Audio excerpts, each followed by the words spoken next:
കേരളത്തിലെ ഏറ്റവും അധികം കാട്ടാനശല്യം നേരിടുന്ന പ്രദേശങ്ങളിലൊന്നാണ് അതിരപ്പള്ളി പ്ലാന്റേഷൻ മേഖല.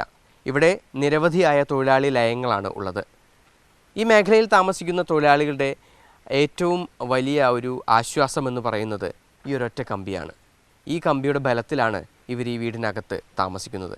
പക്ഷേ ഇതൊന്നും ഒന്നിനും ഒരു ശാശ്വതമായ പരിഹാരമല്ല എന്നാണ് അവർ പറയുന്നത്.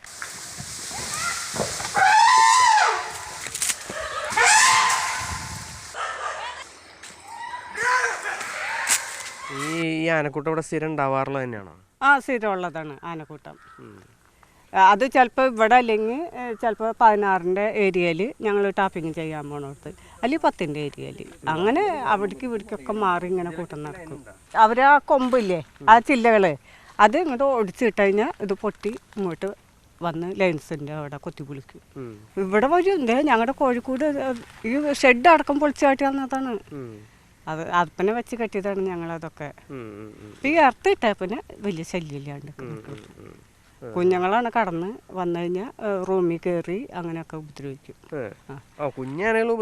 കുഞ്ഞാനകളും നമ്മുടെ റൂമിൽ എന്ത് സാധനം ഉണ്ടെങ്കിലും അതൊക്കെ കുത്തി പൊളിച്ച് ഒക്കെ തിന്നാ, സോപ്പോ അങ്ങനെയുള്ള സാധനങ്ങളൊക്കെ തിന്നും. ഇപ്പൊ അർത്ഥ ഇട്ടാൽ പിന്നെ ഒരു സമാധാനം കിട്ടിയിരുന്നു. അപ്പുറത്ത് 5 ലൈൻ അങ്ങോട്ട് അവിടെ 5 ലൈൻ ഇടും. ഫോറസ്റ്റിന്റെ ഈ പ്ലാന്റേഷൻ്റെ ഇട്ടുണ്ട് അവിടെ റബ്ബറിന്റെ ഉള്ളിലൊക്കെ വീടുകളിൽ ഇങ്ങനെ ഒരേ ലൈനായിട്ട് ഇട്ട് കിടന്നത്.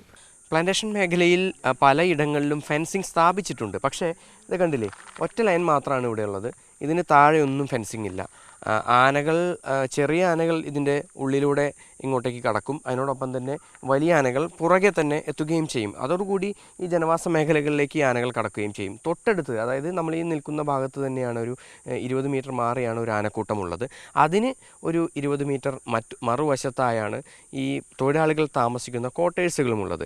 ഇതെല്ലാം തന്നെ ഈ കണക്റ്റഡായി ഇങ്ങനെ കിടക്കുകയാണ്. അതുകൊണ്ട് പലപ്പോഴും കാട്ടാനകൾ ഇവിടെയുള്ള ആളുകളെ ആക്രമിക്കുന്നു, അതിനോടൊപ്പം തന്നെ വീടുകൾ ആക്രമിക്കുന്നു എന്നുള്ളത് പതിവാണ്. ശാശ്വതമായ ഫെൻസിങ് ഇല്ലാത്തത് തന്നെയാണ് ഇതിൻ്റെ ഏറ്റവും പ്രധാനമായ കാര്യം. ചേച്ചി, ഇവിടെ എങ്ങനെയാ ആനയൊക്കെ അകത്തേക്ക് കയറുമോ? പിന്നെ അകത്തേക്ക് കയറും. ഇവിടെ വന്ന് നിൽക്കും. ഇവിടെ വന്നതിനും ചക്ക വലിച്ചടിച്ചുകൊണ്ട് പോകും. അപ്പോൾ ഇതും വിട്ട് അടിക്കും, ഞങ്ങൾ കേൾക്കും. ഇതെന്തിനുള്ളതാ? ഇത് ആന വരുമ്പോൾ അങ്ങനെ അടിക്കുമ്പോൾ കേൾക്കാൻ, അപ്പം അറിയുമ്പോൾ. അപ്പോൾ എനിക്ക് വന്ന് ആനേനെ ഓടിക്കും. പൊക്ക മോനെന്ന് പറയും. ആന കാലെടുത്ത് ഇങ്ങോട്ട് വയ്ക്കണത് അങ്ങനെ എടുത്ത് വെച്ച് പോകുന്നുണ്ട്. ആരും ശല്യം ചെയ്തിട്ടില്ല. ഇത് ഫെൻസ് വലിച്ചിട്ട് ഈറ്റിങ്ങ വൈകിട്ടാകുമ്പോൾ ഏതെങ്കിലും മരം മറിച്ചിടും, അണ്ടും കടന്നു പോകും. അത് കഴിഞ്ഞ് ഇവിടുന്ന് കടന്നു പോയി വേറെ ചെല്ലുമ്പോൾ അപ്പറയും ഇത് നമ്മൾ ചെയ്തു വെച്ചേക്കാണ്. ഒരു കാരണവശാലും തൊഴിലാളികൾക്ക് പണിയാൻ പറ്റാത്ത അവസ്ഥയാണ്. പ്രതിഷേധങ്ങൾ ഉണ്ടാകുന്ന ചിലയിടങ്ങളിൽ മാത്രം താൽക്കാലികമായെങ്കിലും ഫെൻസിങ് ഇടുന്നു. അല്ലാത്തവർ വന്യജീവികളുമായി പോരടിച്ച് ജീവിതം തള്ളി നീക്കുന്നു. സുജി പട്ടാമ്പിക്കൊപ്പം അതിരപ്പള്ളിയിൽ നിന്നും MS ലിഷോയ്, മാതൃഭൂമി ന്യൂസ്.